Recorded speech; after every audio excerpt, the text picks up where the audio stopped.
असां SHO ढाबेची SSP छटो ऐं अलाहदार खां पूरी मुतालबा कयूं जेको त पुरअमन माहौल आहे ख़राब करण जी साज़िश कई पई वञे फौरी तौर ते इन्हनि ख़िलाफ़ कार्रवाई करे जल्द जवाबदार गिरफ़्तार कया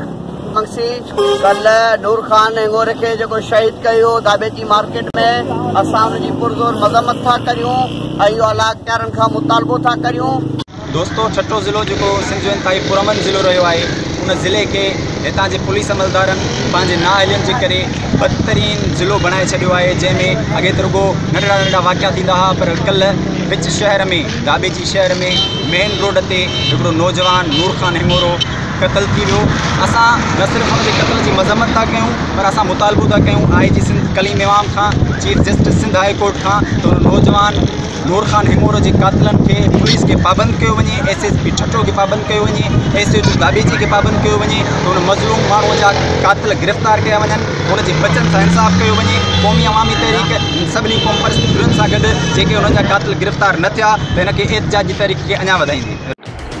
गुज़िरियल ॾींहुं दाबेची में फुर दौरान क़तल थियल मोबाइल कंपनी जे सेल्समैन नूर खान हिंगोरो जे क़तल वारे वाक़े ख़िलाफ़ क़ौमी अवामी तहरीक जे सॾ ते सिविल सोसाइटी पारां गरीबाबाद मार्केट में एहतिजाजी मुज़ाहिरो कयो वियो।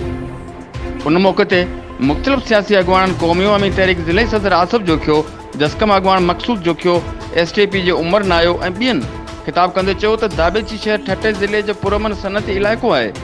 जिते पुलिस जी लापरवाही सबबि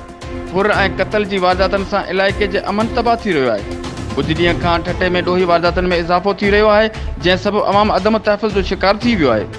अॻवान मुतालबो कयो त नूर खान जे क़तल जे जवाबदारनि खे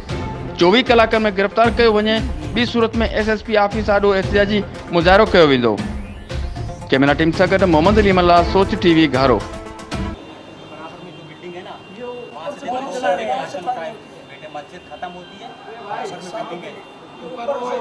जाली है ना मस्जिद बराबर में बिल्डिंग है जाली है देखो ओके